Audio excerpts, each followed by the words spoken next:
శ్రీ సాయినాథాయ నమః. శ్రీ సాయి సచ్చరిత్రము 43-44 అధ్యాయములు. బాబా సమాధి చెందుట. సన్నాహము, సమాధి మందిరము, ఇటుకురాయి విరుగుట, 72 గంటల సమాధి, జోగు యొక్క సన్యాసము, అమృతము వంటి బాబా పలుకులు. 43 మరియు 44 అధ్యాయములు కూడా బాబా శరీరత్యాగము చేసిన కథనే వర్ణించున్నవి కనుక వాటిని ఒక చోట చేర్చుట జరిగినది. ముందుగా సన్నాహము. హిందువులలో ఎవరైనా మరణించుటకు సిద్ధముగానున్నప్పుడు మత గ్రంథములు చదివి వినిపించుట సాధారణ ఆచారం. ఏలన ప్రపంచ విషయముల నుండి అతని మనస్సును మరలించి భగవత్ విషయములందు లీనమునర్చినచో అతడు పరమును సహజముగాను సులభముగాను పొందును.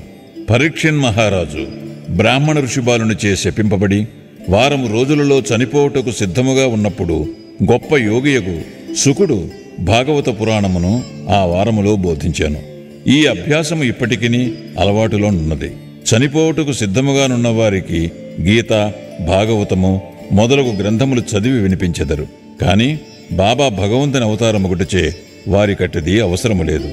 కాని బాబా ఇతరులకు ఆదర్శముగా నుండుటకు ఈ అలవాటును పాటించెరి. త్వరలోనే దేహత్యాగము చేయనున్నామని తెలియగానే వారు వజేయను నాతని పిలిచి రామ విజయమును గ్రంథమును పారాయణ చేయమనిరి. అతడు వారములో గ్రంథమును ఒకసారి పఠించాను. తిరిగి దానిని చదువుమని బాబా ఆజ్ఞాపించగా అతడు రాత్రింబవళ్లు దానిని చదివి 3 దినములలో 2వ పారాయణము పూర్తి చేశాను. ఈ విధముగా 11 దినములు గడిచాను. అతడు తిరిగి 3 రోజులు చదివి అలసిపోయాను. బాబా అతనికి సెలవిచ్చి పొమ్మనెను. బాబా నెమ్మదిగా నుండి ఆత్మానుసంధానములో మునిగి చివరి క్షణముకై ఎదురు చూచుచుండిరి. 2-3 దినములు ముందు నుండి బాబా గ్రామము బయటకు పోవుట, భిక్షాటనము చేయుట మొదలుగునవి మాని మసీదులో కూర్చుండిరి. చివరి వరకు బాబా చైతన్యముతో నుండి అందరికీ ధైర్యముగా నుండుడని సలహా ఇచ్చిరి. వారెప్పుడు పోయేదరో ఎవరికీ తెలియనేయలేదు. ప్రతిదినము కాకాసాహెబ్ దీక్షిత్, శ్రీమాన్ బూటీయు వారితో కలిసి మసీదులో భోజనము చేయుచుండెడివారు. ఆనాడు అనగా 1918 అక్టోబర్ 15వ తారీఖు హారతి పిమ్మట వారిని వారి వారి బసలకు పోయి భోజనము చేయమనిరి. అయినను లక్ష్మీబాయి షిందే, బాగోజీ షిందే, బయాజీ, లక్ష్మణ్ బాలా సింపి, నానాసాహెబ్ నిమోన్కర్ అక్కడనే యుండిరి. దిగువ మెట్ల మీద శ్యామ కూర్చుని యుండెను. లక్ష్మీబాయి షిందేకు 9 రూపాయలను దానము చేసిన పిమ్మట బాబా తనకు ఆ స్థలము బాగా లేదనియు అందుచేత తనను రాతితో కట్టిన బూటీ మేడలోనికి తీసుకుని పోయిన అతడ బాగుగా నుండుననియు చెప్పాను. ఈ తుది పలుకులాడుచు బాబా బయాజీ తాత్యాకోతేపై ఉరిగి ప్రాణములు విడిచెను. బాగోజీ దీనిని కనిపెట్టి దిగువ కూర్చునియున్న నానాసాహెబ్ నిమోన్కర్కు ఈ సంగతి చెప్పాను. నానాసాహెబ్ నీళ్లు తెచ్చి బాబా నోటిలో పోశాను. అవి బయటికి వచ్చాను. అతడు బిగ్గరగా "ఓ దేవా" అని అరిచాను. అంతలో బాబా కండ్లు తెరిచి మెల్లగా "ఆ" అనెను. బాబా తన భౌతిక శరీరమును విడిచిపెట్టెనని తేలిపోయాను. బాబా సమాధి చెందెనను సంగతి షిరిడీ గ్రామములో కార్చిచ్చువలే వ్యాపించాను. ప్రజలందరూ, స్త్రీలు, పురుషులు, బిడ్డలు మసీదుకు పోయి ఏడ్వసాగిరి. కొందరు బిగ్గరగా ఏడ్చిరి, కొందరు వీధులలో నేర్చుచుండెరి, కొందరు తెలివి తప్పిపడిరి. అందరి కండ్ల నుండి నీళ్లు కాలువల వలె పారుచుండెను. అందరూ విచారగ్రస్తులయ్యిరి. కొందరు సాయిబాబా చెప్పిన మాటలు జ్ఞాపకము చేసుకున్న మొదలిడిరి. మునుముందు 8 ఏండ్ల బాలునిగా ప్రత్యక్షమయ్యేదనని బాబా తమ భక్తులతో చెప్పిరని ఒకరనిరి. ఇవి యోగీశ్వరుని వాక్కులు గనక ఎవ్వరునూ సందేహింపనక్కరలేదు. ఏలన కృష్ణావతారములో శ్రీ మహావిష్ణువు ఈ కార్యమే వనర్చెను. సుందర శరీరముతో, ఆయుధములు గల చతుర్భుజములతో శ్రీకృష్ణుడు దేవకీదేవికి కారాగారమున 8 ఏండ్ల బాలుడుగానే ప్రత్యక్షమయ్యను. ఆ అవతారమున శ్రీకృష్ణుడు భూమి భారము తగ్గించెను. ఈ సాయిబాబా అవతారము భక్తులను ధరించుటకై వచ్చినది కనుక సంశయింప కారణమేమున్నది? యోగుల జాడలు అగమ్యగోచరములు. సాయిబాబాకు తమ భక్తులతోడి సంబంధము ఈ యొక్క జన్మతోడిదే కాదు, అది గడచిన 72 జన్మల సంబంధము. ఇట్టి ప్రేమబంధములు కలిగించిన సాయిబాబా మహారాజు ఎచ్చటికో పర్యటనకై పోయినట్లనిపించుట వలన వారు శీఘ్రముగానే తిరిగి ఉత్తురను దృఢ విశ్వాసము భక్తులకు కలదు. బాబా శరీరము ఎట్లు సమాధి చేయవలనన్న విషయము గొప్ప సమస్య ఆయను. కొందరు మహమ్మదీయులు బాబా శరీరమును ఆరుబయట సమాధి చేసి దానిపై గోరీ కట్టవలనని. కుషాల్ చందు, అమీర్ శక్కర్ కూడా ఈ అభిప్రాయమునే వెలిబుచ్చిరి. కానీ రామచంద్ర పాటీల్ అను గ్రామ మునసబు గ్రామములోని వారందరితో నిశ్చితమైన దృఢ కంఠస్వరముతో, మీ ఆలోచన మాకు సమ్మతము కాదు, బాబా శరీరము రాతివాడాలో పెట్టవలసినదే అనెను. అందుచే గ్రామస్తులు 2 వర్గములుగా విడిపోయి ఈ వివాదము 36 గంటలు జరిపిరి. బుధవారం ఉదయము గ్రామములోని జ్యోతిష్కుడును శ్యామాకు మేనమామయును అగు లక్ష్మణమామ జోషికి బాబా స్వప్నములో కనిపించి చేయి పట్టిలాగి ఇట్లనెను. త్వరగా లెమ్ము, బాపు సాహేబు నేను మరణించితిననుకొనుచున్నాడు, అందుచేనతడు రాడు. నీవు పూజ చేసి కాకడాహారతిని ఇమ్ము. లక్ష్మణమామ సనాతనాచార పరాయణుడైన బ్రాహ్మణుడు. ప్రతిరోజు ఉదయము బాబాను పూజించిన పిమ్మట తక్కిన దేవతలను పూజించుచుండెడివాడు. అతనికి బాబా యందు పూర్ణ భక్తి విశ్వాసములు ఉండెను. ఈ దృశ్యమును చూడగానే పూజా ద్రవ్యముల పళ్ళెమును చేత ధరించి మౌల్వీలు ఆటంకపరుచుచున్నను పూజను హారతిని చేసిపోయాను.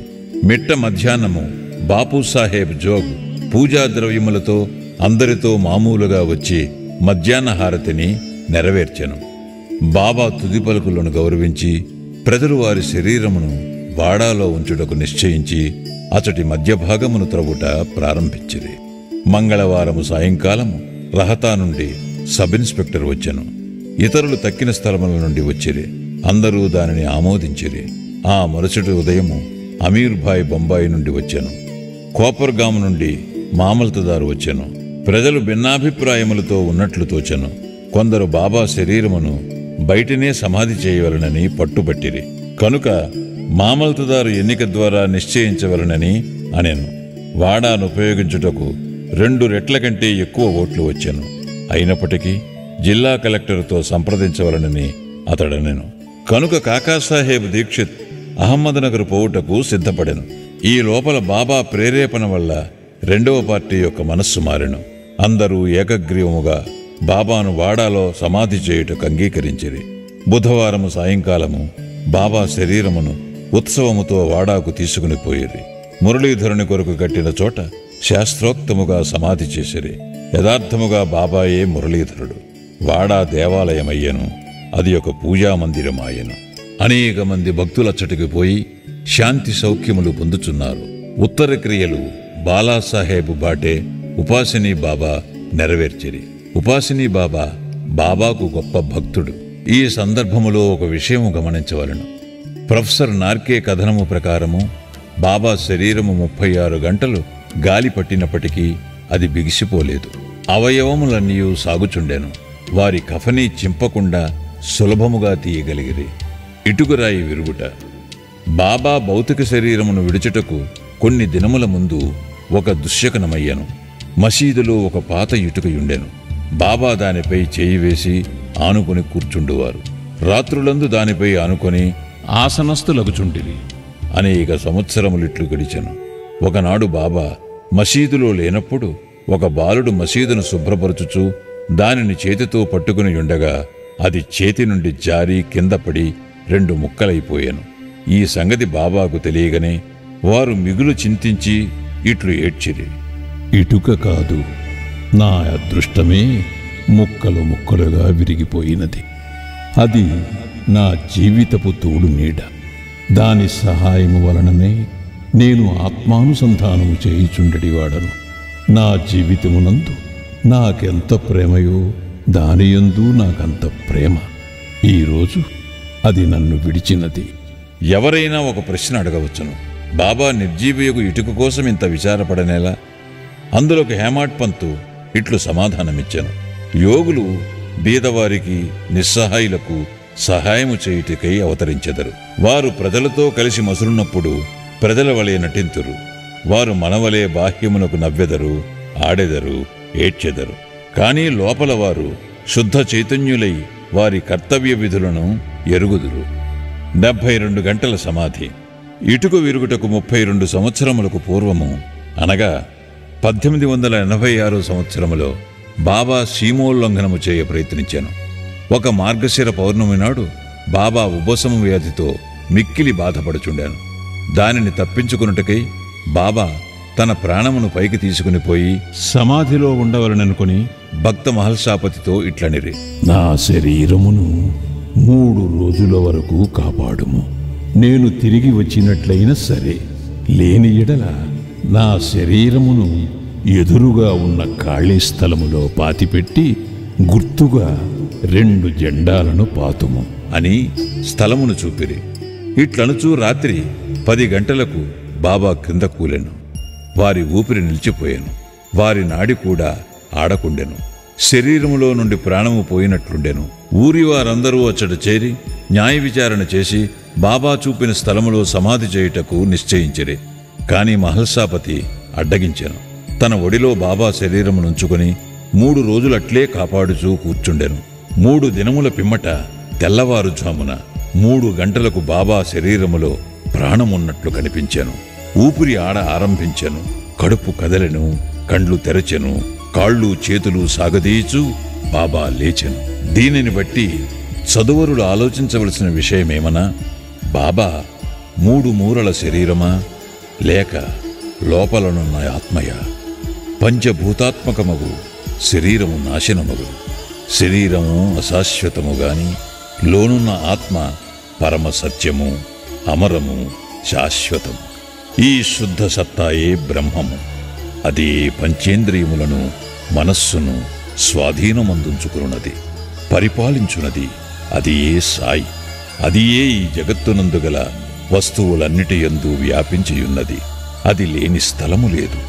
అది తాను సంకల్పించుకున్న కార్యమును నెరవేర్చుటకు భౌతిక శరీరము వహించాను.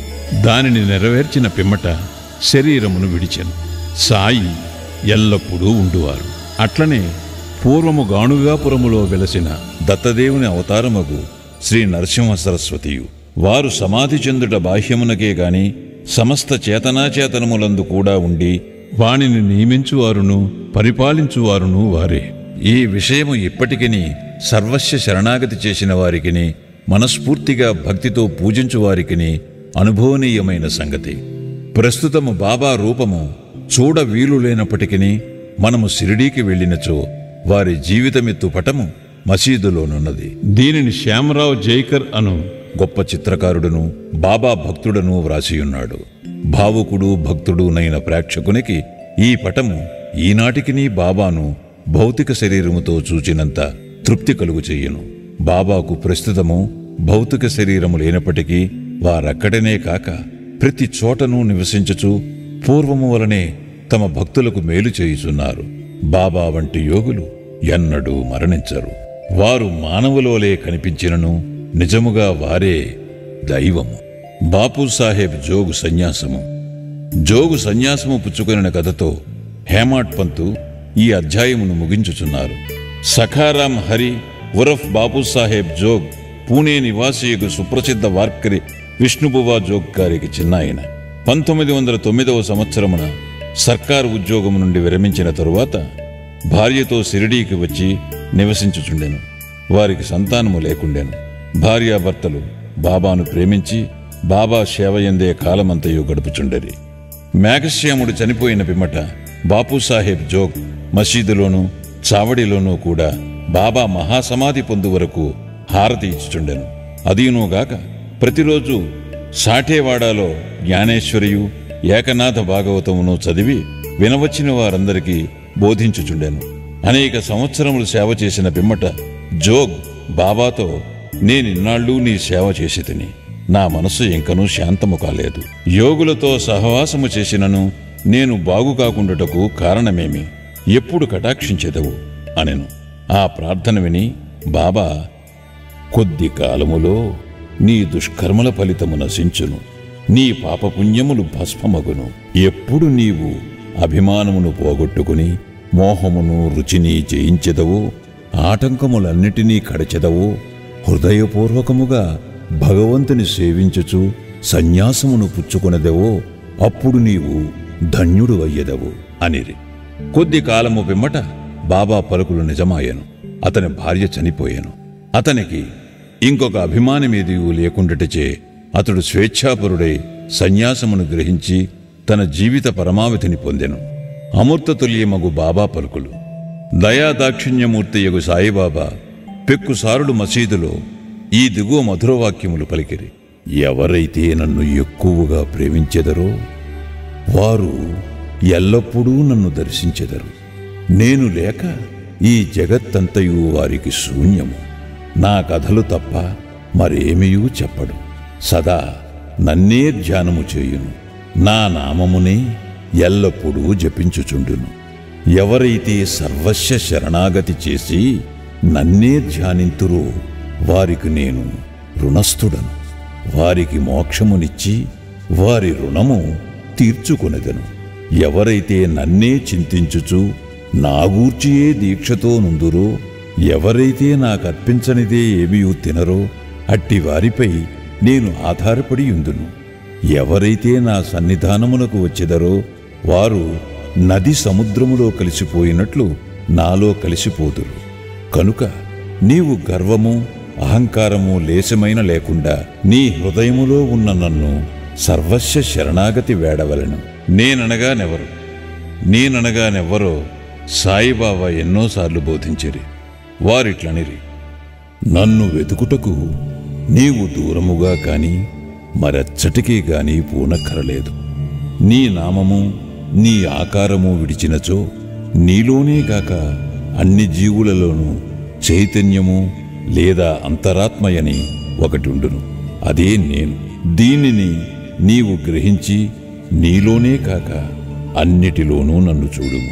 దీనిని నీవు అభ్యసించినచో సర్వవ్యాపకత్వం అనుభవించి నాలో ఐక్యము పొందెదవు.